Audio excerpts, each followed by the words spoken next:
कुंजन कीरज धारे व्यास युगल यश गाय। ये वही है हरिराम व्यास जी, इनके ठाकुर जी जुगल किशोर जी। तो हरिराम व्यास जी का एक नियम था, सुबह उठते स्नान ध्यान करके अपने ठाकुर जी की सेवा करते, और सेवा करने के बाद बालकों से कहते भोग लगाना आदि आदि सब करना। खुद क्या करते, वृंदावन में घूमते और बस ये ढूंढते कि कोई वृंदावन से जा तो नहीं रहा है। क्यों? जैसे ही उनको कोई दिख जाता कि वृंदावन से जा रहा है तो उनकी बस यही योजना रहती, इसको कैसे भी रोको, चाहे एक रात रोको लेकिन इसको रोको। वृंदावन से किसी को जाने नहीं देते थे, यही उनका नियम था। क्या अद्भुत नियम है। तो श्री हरिराम व्यास जी, आप सबको आवाज आ रही है ना मेरी? ठीक से आ रही है? गूंज तो नहीं रही है? ये मैं संकेत दे रहा हूं इनको कि मुझे नहीं आ रही है, ऐसे ही समझ जाओ। तो मैं क्या बता रहा, हरिराम व्यास जी, उनका एक ही नियम था, वो ढूंढ ढूंढ के बस यही ढूंढते थे, सबसे कोई मिल जाए आगे उससे पूछते, अच्छा ये कहां से आए? अयोध्या से आए। बोले अच्छा, कब तक हो वृंदावन में? बोले 3 दिन है। कब जाने का विचार है? सोमवार को जाएंगे। तो लिख लेते थे सोमवार को फलाना व्यक्ति जाएगा। कहां रह रहे हो? बोले वहां रह रहे हैं। तो सोमवार को पहुंचे ही जाते वहां पे, और कुछ ना कुछ ऐसा करते, चाहे झूठ बोल करके रोकना पड़े उसको रोकते, ये जाए ना। और 1 दिन 2 दिन 4 दिन जितना उसको रोक सकते थे। आदमी जब पूर्ण तरह ऐसा हो जाता था कि बस अब प्राण ही निकल जाएंगे, तो उससे यही कहते थे, बोले इससे बढ़िया क्या होगा, वृंदावन में ही प्राण त्याग दे। कहां जाएगा बाहर, यहीं रह जा वृंदावन में। हमारे वृंदावन शतक में कहते हैं, भ्रातः तिष्ठ टले टले विटपिनाम ग्रामेषु भिक्षामटः स्वच्छंदम पिबयामुनम जलमलम चीराणि कंथाम कुरु सम्मानम कलयाति घोर गरलम नीचपुमानम क्षुधा श्री राधा मुरली रवो ब्रज सखे वृंदावनम मात्यज। वृंदावन शतक कहता है, चाहे कुछ हो जाए वृंदावन को मत छोड़ो कभी। आप कहोगे महाराज जी उल्लासनगर में हमारे घर हैं, बंगले हैं, व्यापार है, और आप कह रहे हो वृंदावन मत छोड़ो। भाई देखो, तन तो दुनिया भी छोड़ देगा, तन की बात ही नहीं होती। इस व्यास मंच से तन के लिए कोई बात नहीं होती है। यहां सारी बातें मन की हो रही हैं। तन से भले ही हमारा वृंदावन छूटे, पर मन से कभी ना छूटे। मन सदा वृंदावन में रहे, ये बात कही जा रही है। आप सदा उल्लासनगर में रहो, बंबई में रहो, कहीं रहो, पर मन में एक नहीं, पूरा स्थान वृंदावन को दो, और जो थोड़ी बहुत जगह बची हो वहां पे उल्लासनगर, बंबई आदि वो सब चीजों को बैठाओ। ज्यादा स्पेस वृंदावन को देके रखा करो मन में। मैं भी हरिराम व्यास जी की तरह हो रहा हूं। जितना ज्यादा हो सके सब वृंदावन में ही रहो, मन से रहो। तो श्री हरिराम व्यास जी ने एक बार क्या किया, एक महात्मा आए कहीं से वृंदावन, और हरिराम व्यास जी की कुटिया में आ गए। हरिराम व्यास जी ने उनको भोजन प्रसाद पवाया। महाराज जी ने अपने ठाकुर जी शालिग्राम जी दिए, बोले बाबा हमारे ठाकुर जी इनको धल लो। हरिराम व्यास जी ने उनको जुगल किशोर जी के पास विराजमान कर दिया। हरिराम व्यास जी ने पूछा जाओगे कब वापस? बोले मैं तो 4 दिन बाद चला जाऊंगा। बोले अरे राम राम राम राम, कर्म फूटते हैं तब वृंदावन छोड़ के जाता है कोई। अरे वृंदावन क्यों छोड़ना? वृंदावन आने का मतलब श्री जी ने पकड़ के बुलाया है। अब श्री जी तो कभी नहीं चाहेंगे कि तुम हाथ छुड़ा के जाओ, तुम्हारी ही ज्यादा इच्छा हो रही है, इसलिए श्री जी का हाथ छुड़ा के जा रहे हो। कितने बड़े अपराधी हो, श्री जी का हाथ छोड़ के जा रहे हो। 4 दिन बाद वो महात्मा कहने लगा मेरे ठाकुर जी दे दो, मुझे जाना है। हरिराम व्यास जी बोले अरे भैया यहीं रुक जा। कहां जाएगा? नहीं नहीं नहीं मुझे जाना है। तो हरिराम व्यास जी 1-2 दिन तो ऐसे ही निकाल दिए कि ठाकुर जी मिल नहीं रहे। अरे पता नहीं तुम्हारे ठाकुर जी कहां चले गए। अरे नहीं नहीं आज मुहूर्त अच्छा नहीं, आज मत जाओ, कल चले जाना। तो अगले दिन बोले अरे अरे आज तो जुगल किशोर जी का उत्सव है, जबकि कोई उत्सव नहीं होता था, जबरदस्ती उत्सव रख लेते थे। आज तो उत्सव है, आज तो तुम जा ही नहीं सकते। अगले दिन कहते, अब रात भर हरिराम व्यास जी ये सोचते कल चला जाएगा, कल क्या करूं कि रुक जाए। दूसरे दिन संतों को निमंत्रण दिया तो बोल आज तो संतों का भोजन है हमारे, आज कैसे चले जाओगे तुम, मैं अकेला थोड़ी परोसूंगा, चलो परोसवाओ मेरे साथ।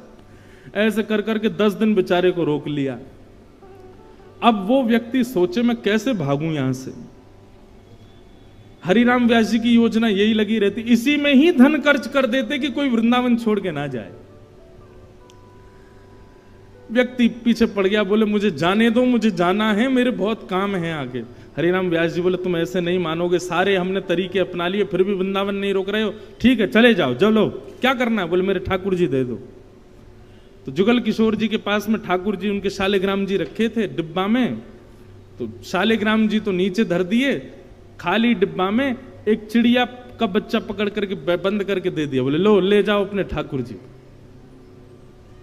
और उसको लगा कि ठाकुर जी मिल गए। सुनो, जाते जाते जमुना जी स्नान करके जाना और ठाकुर जी को भी स्नान करा देना।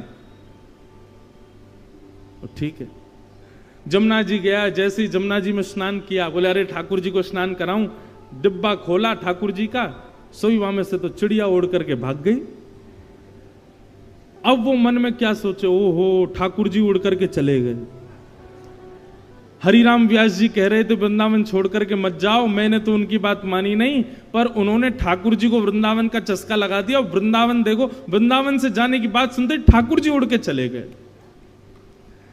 रोते रोते हरिराम व्यास जी के पास गए, बोले मेरे ठाकुर जी उड़ गए आकाश में।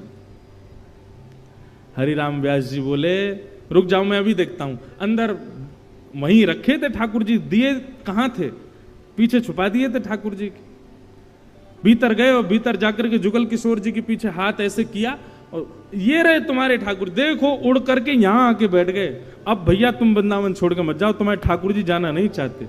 और उस व्यक्ति को अखंड ब्रजवासी बना दिया। हरिराम व्यास जी खुश हो जाते, मिशन सक्सेसफुल। उनका एक ही मिशन है कि सब वृंदावन में बस जाओ।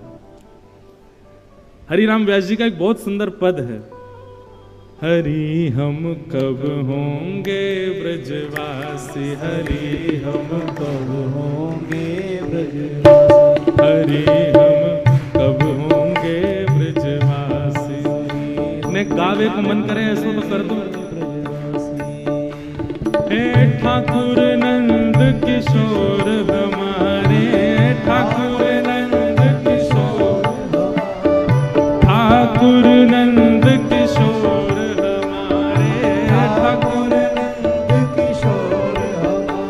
और ठकुरानी राधासी, और ठकुरानी राधासी, और ठकुरानी राधासी, और ठकुरानी राधासी। हरि हम कब होंगे ब्रजवासी, हरि हम कब होंगे ब्रजवासी, हरि हम कब होंगे ब्रजवासी, हरि हम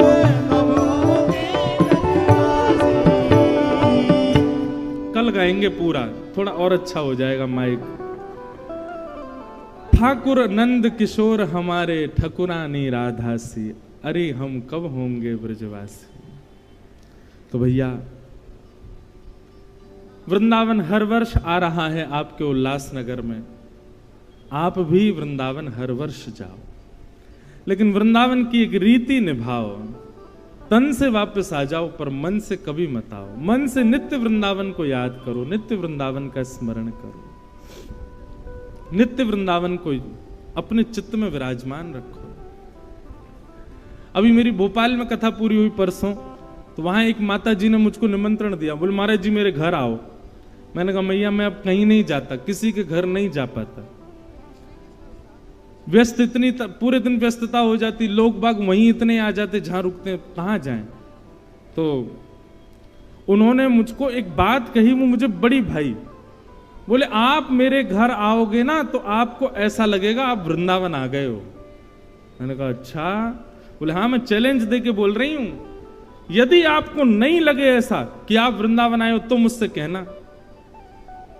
अब कितनी देखो भक्ति में भी थोड़ी बहुत चतुराई होनी चाहिए। थोड़ी बहुत चतुरता होनी। अब वो मैया कह रही एक बार आके देखो तो सही आपको, अगर आप नहीं भूल जाओ कि आप वृंदावन में हो तो कहना। मैंने कहा मैया तुम्हारी चतुराई कितनी बढ़िया है, तुम इसी रूप में ही मुझको घर बुला रही हो कि घर आके देख तो जाओ कि वृंदावन जैसा है कि नहीं, वृंदावन जैसा अनुभव हो रहा है कि नहीं। जा तो नहीं पाया मैया के यहां, लेकिन वचन दे के आया अगली बार आऊंगा तो जाऊंगा। और वो बार बार यही कहती नहीं वृंदावन जैसा लगेगा, ऐसा लगेगा वृंदावन आ गए हो, ऐसा लगेगा। मैंने ऐसा, इसका मतलब क्या है? वृंदावन बंधुओं अचल स्थान नहीं है। वृंदावन सब जगह भ्रमण करता रहता है। बस कुछ कुछ स्थानों की आवश्यकता है, कुछ भावों की आवश्यकता है। वो भाव प्रकट कर दो, वृंदावन अपने आप आपके पास आ जाएगा। सबसे पहला वृंदावन के लिए चाहिए प्रेम प्रकट करो चित्त में। आप अपने चित्त में प्रेम की नदी बहाने लग जाओ, वृंदावन अपने आप खिंचेगा। प्रेम। दूसरी बात, वृंदावन यदि आप चाहते हैं कि आपके चित्त में आवे, तो वृंदावन को अपने चित्त में बुलाने के लिए वैष्णव सेवा प्रारंभ कर दो। ठाकुर जी की सेवा इतनी बड़ी नहीं है, ठाकुर जी की सेवा इतनी बड़ी बात भी नहीं है। बड़ी बात है किसी वैष्णव की सेवा, बड़ी बात है किसी संत की सेवा, बड़ी बात है किसी भक्त की सेवा, बड़ी बात है गुरु सेवा। ठाकुर जी को तो कैसी भी रोटी खवा दो, कैसे वो चावल खवाए दो, कैसे वो सब्जी खवाए दो, बच्चे चुपचाप खा लेंगे। संत के सामने तो संत तो बोल देगा, टोक देगा आपको, ये उचित नहीं बना है, ये ठीक नहीं बना है, ये ऐसे नहीं बनाना है, ये ऐसे नहीं करना है। उसकी सेवा कठिन होती। तो वृंदावन चित्त में आए उसके लिए सबसे पहले प्रेम चित्त में प्रकट करो। वृंदावन चित्त में आए उसके लिए दूसरा भाव वैष्णव सेवा प्रारंभ करो। वृंदावन चित्त में आए उसके लिए तीसरा भाव श्री किशोरी जी का स्मरण प्रारंभ करो, लाडली जी का स्मरण करो, हमारी श्री राधा रानी का स्मरण करो। वृंदावन चित्त में आएगा तो वृंदावन से कथा का प्रारंभ हो रहा है। इसका मतलब अब 7 दिन तक वृंदावन चढ़ा ही रहेगा, वृंदावन की कोई ना कोई भाव आते ही रहेंगे। तो अब की बार वृंदावन जाओ, तन से आ जाना, पर मन को वृंदावन बना करके आना, मन में सदा वृंदावन रहे।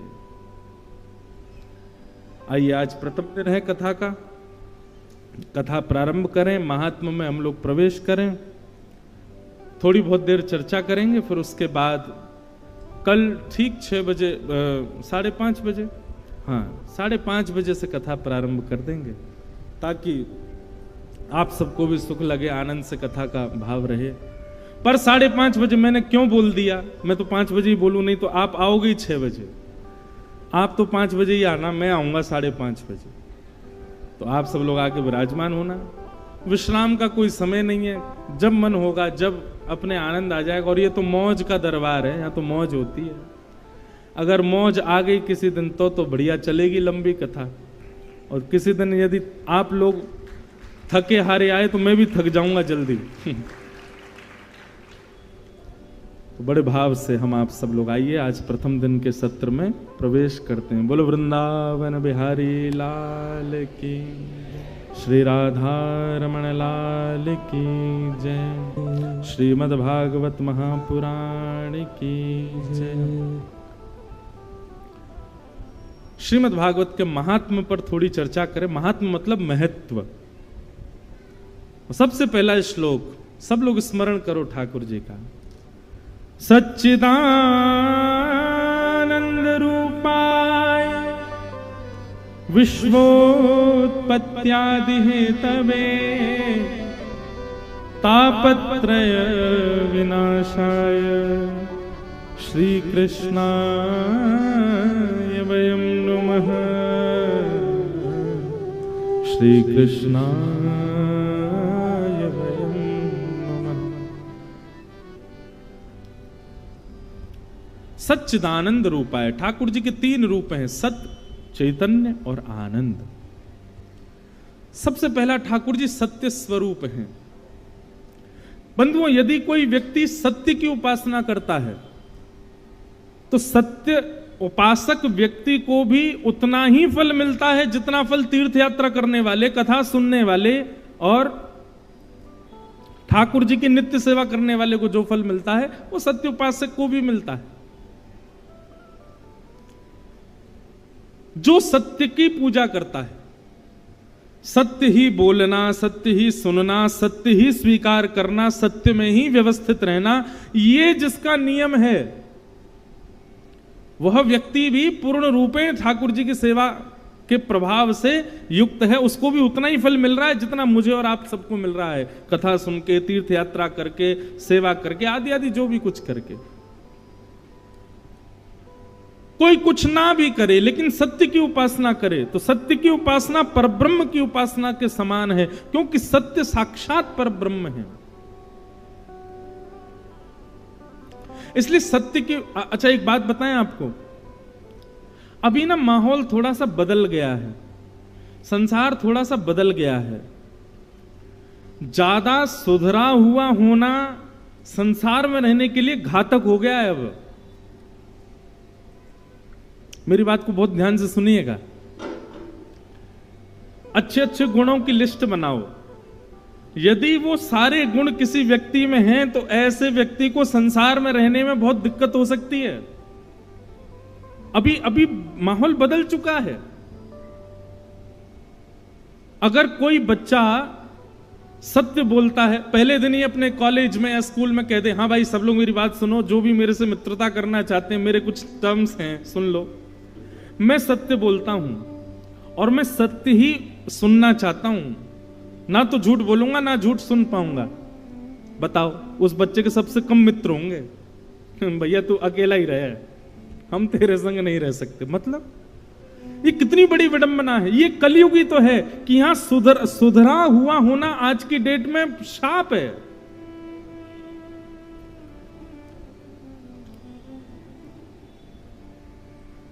किसी परिवार में विवाह हो रहा हो बेटा का या बेटी का, वहां ऐसा कह के देखो, भैया देखो हमारी बेटी जो है 9:30 बजे सो जाती रात में, 3:30-4 बजे उठ जाती है सवेरे। बाकी की चीजें बोलो मत बोलो, लेकिन लड़का वाले सुनो, इनको कोई और ही ब्याह कर ले, हम तो नहीं कर पाएंगे। 9:30 बजे सोएगी। एक जगह मैंने पॉडकास्ट हुआ महाराज जी, तो मैंने वहां पे ऐसा बोला कि व्यक्ति को चाहिए 1 महीने का एक चैलेंज लेवे, क्या 10 बजे सो जाए और सुबह 4:30 बजे अपना बिस्तर छोड़ दे, उठ जाए।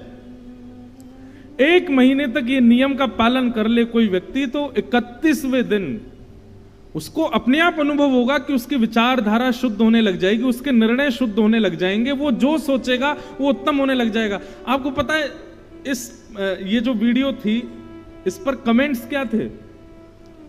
महाराज जी आप कहते रहो 4 बजे उठ के करेंगे क्या? 4 बजे से लेकर 9 बजे तक हम करेंगे क्या? अभी हम 9 बजे उठते हैं, 9 बजे के बाद का हमको रूटीन पता है कि हमको क्या करना है, पर आप कह रहे हो 4 बजे उठो, 4 से 9 तक क्या करें? मैं उस समय सिर पकड़ के बैठा, मैं सच में घोर कलयुग आ गया है। आदमी को यह बताना पड़ेगा कि 4 बजे उठ के करना क्या है। खैर सुनो, उल्लासनगर की तो रीति ही अलग है, यहां तो रात की दुनिया है। आप लोगों के लिए नहीं है ये बात। आप लोग अपने ऊपर लागू मत कीजिएगा इसको। एक व्यक्ति मुझे मिले उल्लासनगर के पिछले वर्ष, वो बोले महाराज जी हम आपकी अकिंचन कथा सुनते। अकिंचन कथा शुरू होती है सुबह 4:30 बजे, तो बोले हम आपकी अकिंचन कथा सुनते। मैंने कहा अच्छा, और महाराज जी हम उसी समय सुनते थे जब आप लाइव में बैठते थे, 4:30 बजे आप बैठते कथा करने, हम तभी सुनते थे। मैंने कहा बड़े बढ़िया, तुम सुबह 4-4:30 बजे उठते कथा सुन। नहीं 4:30 हम सोने का समय होता था हमारा, वो तब आप कथा कर रहे होते तो हम सोचते देखते देखते सो जाएं। जय हो। उल्लासनगर के लिए नहीं है ये बात, यहां तो सारी जगह सूर्य की वंदना है या चंद्रमा की वंदना होती है। चंद्रमा भी तो कहे कि मुझे भी तो पूजो, लो। और यहां आने के बाद हमारी स्थिति भी आप जैसी हो जाती है। यहां आने के बाद मुझे भी नींद 4 बजे से पहले नहीं आती है। पता नहीं क्या है, यहाँ की हवा ही, आप लोगों का दोष बिल्कुल नहीं है, यहाँ की हवा में कुछ है। मैं आप लोगों को कुछ नहीं कह रहा हूं, लेकिन एक बात तो है, एक अलग सा एक आनंद है उल्लासनगर में। सब आनंद में रहते हैं।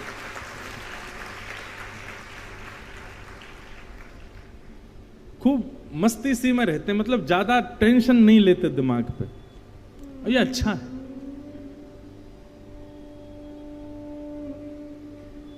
लेकिन मैं जो बात कह रहा हूं वो सुनो। सुधरा हुआ होना अभिशाप है आज की डेट में। आप ज्यादा गुणवान हो तो समाज आपको स्वीकार नहीं करेगा।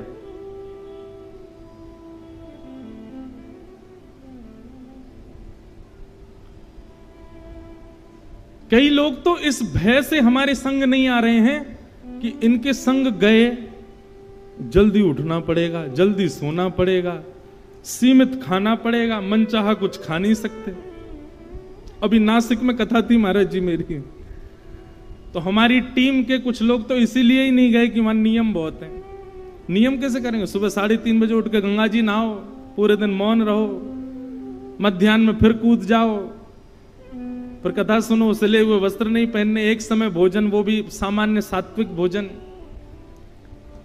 तो मतलब आज की डेट में क्या हो गया है कि बाउंड्रीज होना, नियम होना, स्वच्छ होना, पवित्र होना, सुंदर होना, व्यवहार से, स्वभाव से, बुद्धि से, वो स्वीकार नहीं करते संसार के लोग उसको। यही तो कलयुग है। ऐसे में क्या करें? इसका एक उपाय सुनिए। अगर आप में ताकत हो तो संसार की परवाह मत करो, अपने नियमों का पालन करो। आपको किसी से कोई मतलब नहीं होना चाहिए। आज हमने कीर्तन की शुरुआत इसी भाव से तो की। कोई भला कहे या बुरा कहे, हमें काम न दुनियादारी से। हमें दुनियादारी से मतलब नहीं। पहला उपाय तो यह है कि आपको किसी से कोई मतलब ही नहीं, फर्क ही नहीं पड़ता, बोलते रहो हम तो शुद्ध ही रहेंगे, हम तो पवित्र ही रहेंगे, हम तो जल्दी सोएंगे, जल्दी उठेंगे, सत्य बोलेंगे, सत्य सुनेंगे, ऐसा ऐसा हमारा नियम। और यदि फर्क पड़ता है, आपको लगता है कि भाई मेरी वजह से इतने लोग परेशान हो जाते हैं,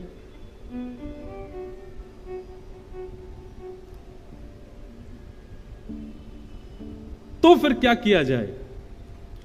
अपने नियम का पालन गुप्त रूप से करते रहो और प्रकाश में ऐसा दिखाओ कि आप भी उन्हीं की तरह हो। नाटक करना बहुत अच्छा आता है हम लोगों को, एक्टिंग बहुत बढ़िया सिखाई है, ठाकुर जी ने हमको गुण देकर के भेजा है, हम नाटक बहुत बढ़िया करते। तो उनको ऐसा प्रदर्शित करो, उनको ऐसा दिखाओ कि आप उन्हीं के जैसे हो, पर अंतरंग रूप से अपने नियमों का पालन करो। उसके सामने भले ही झूठ सुनना पड़ रहा है, आप झूठ नहीं सुनते, झूठ नहीं बोलते, पर उसका प्रायश्चित भाव रखो। हे ठाकुर जी, अभी माहौल के अकॉर्डिंग मुझे करना पड़ रहा है, पर क्षमा करना, इसका मैं प्रायश्चित जरूर करूंगा। तुरंत वहां से निकल करके क्षमा मांगो ठाकुर जी से। बोले नहीं, ये स्वीकार नहीं था, पर माहौल के अकॉर्डिंग मुझे करना पड़ा ना, क्षमा करो। पर यह बात भी सब जगह लागू नहीं होगी। नहीं तो कई लोग संसार के ऐसा सोच लेंगे कि महाराज 4 लोग बैठ के पी रहे हैं, आपने ही तो कहा था माहौल के अकॉर्डिंग कर लिया करो। ऐसी चीजों में नहीं चलेगी ये सब बातें। कुछ सामान्य स्तरीय स्थानों पर, जैसे कि आजकल ऐसा हो गया है कि ज्यादा आप सेवा करो ठाकुर जी की, घर वाले चिक चिक करते रहते हैं, ये भी विडंबना है। देखो क्या, मुझे कभी कभी बोलने में लगता तो बुरा है, पर क्या करूं, कुछ तो निदान बताना पड़ेगा ना। बच्चा खाए पिए दूषित हो जाए, उससे माता पिता को चिंता नहीं है। बच्चा भक्त हो गया, इससे चिंता हो गई माता को, हमारे बच्चे भक्त हो गए महाराज जी, हमारे बच्चे भक्ति करते, कथा सुनते हैं, कैसे काम चलेगा आगे। अरे इस बात की चिंता नहीं है कि वो पीता है, इस बात की चिंता नहीं है कि वो खाता है, इस बात की चिंता नहीं है कि वो गलत लोगों की संगति करता है, इस बात की चिंता हो रही है कि वो भक्त हो गया है। ये कलयुग नहीं है तो क्या है? तो भैया ऐसी स्थिति में कुछ सामान्य स्तरीय बातें जो है, जैसे घर में सेवा करो तो ठाकुर जी की, घर वालों को दिक्कत होती तो वहां पे फिर नाटक करो, थोड़ी बहुत सेवा करके बाकी मन से सेवा कर लो। जहां पर लगे कि संसार आपको स्वीकार नहीं कर रहा, वहां पर अंतर्मुखी हो जाओ, मानसिक हो जाओ। और ये मत कहिएगा मानसिक होना नहीं आता, सबको आता है मानसिक होना। आप जब किसी वस्तु को नहीं ग्रहण कर पाते तो आप मन से उस वस्तु का सेवन करते हो। किसी व्यक्ति को प्रेम करते हो, अब सीधे तो बोल नहीं पा रहे कि हम तुझसे प्रेम करते हैं, तो मन ही मन तो सब भाव रखते हो ना। तो मन से होना, मानसिक होना सबको आता है। कुछ खाने की इच्छा है लेकिन नहीं खा सकते तो मन से हम विचार कर लेते हैं। अब विदेश जाने की इच्छा है, वीजा नहीं मिल रहा, तो मन से तो घूमे ही आते हैं ना, इंटरनेट पे देख देख के, ओहो ऐसा है ऐसा है ऐसा है। तो मन हमारा सब करने में सक्षम है, बस इसी मन को संसार की जगह ठाकुर जी की सेवा में लगा लो। यही हो जाएगा आपकी अंतर्निष्ठ भक्ति, अंतर्मुखी भक्ति। उससे फिर किसी को दिक्कत नहीं होगी। तो नियमों का पालन, सेवा का पालन, भाव का पालन मानसिक स्थिति में करो, मन से करो, प्रकट मत करो उसको। तो भगवान का प्रथम स्वरूप क्या है? सत्य। यदि कोई व्यक्ति सत्य का उपासक है तो सत्य की उपासना करने वाला साक्षात ठाकुर जी के उपासक के समान माना जाएगा। दूसरा रूप बताया गया ठाकुर जी का चैतन्य। ठाकुर जी चैतन्य है, ठाकुर जी जड़ नहीं है, ठाकुर जी चैतन्य है। ठाकुर जी के प्रति चैतन्य भाव रखना, यह चैतन्य भाव प्रकट होना मात्र आपके जप तप नियम साधन अनुष्ठान आदि इन सब का फल आपको उसी समय मिल जाता है जिस समय आप ठाकुर जी को चैतन्य मान लेते हो। चैतन्य मतलब समझ रहे हैं ना?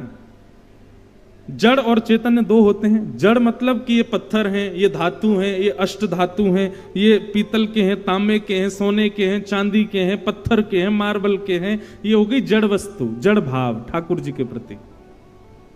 और ये भाव उत्पन्न हो जाना, नहीं नहीं ये तो साक्षात चैतन्य है। उनके प्रति धातु की भावना नहीं है, उनके प्रति चैतन्य भावना है। ठाकुर जी के मंदिर में एसी लगवा दिया, क्यों लगवाया? उनको भी गर्मी लग जाती होगी। सर्दी के समय ठाकुर जी को ऊनी वस्त्र पहना दी, क्यों? उनको सर्दी लगती होगी। अभी गर्मियों का मौसम आ गया तो ठाकुर जी को भोजन में वो वस्तु दी जा रही है जिस वस्तु से ठाकुर जी को शीतलता का अनुभव हो। अभी 23 तारीख को, 23 जून को स्नान पूर्णिमा, उस दिन ठाकुर जी खूब जोर से नहाते हैं और उस दिन वस्त्र भी ठाकुर जी गीले ही पहनते हैं, इतनी गर्मी होती है। तो ये अगर जड़ वस्तु मानेंगे तो ये सेवा कभी नहीं हो सकती। आप चैतन्य मानते हो इसीलिए ये सेवा अर्पित कर पाते हो। तो जप की आवश्यकता नहीं, तप की आवश्यकता नहीं, अनुष्ठान की आवश्यकता नहीं, आदि आदि पुण्यों की आवश्यकता नहीं है। आप केवल ठाकुर जी को चैतन्य मानना प्रारंभ कर दो। ये साक्षात चैतन्य है। चैतन्य बुद्धि आते ही आपको सारे जप तप नियमों का फल अपने आप प्राप्त हो जाएगा। आप उनको चैतन्य मानते हो, जड़ नहीं मानते।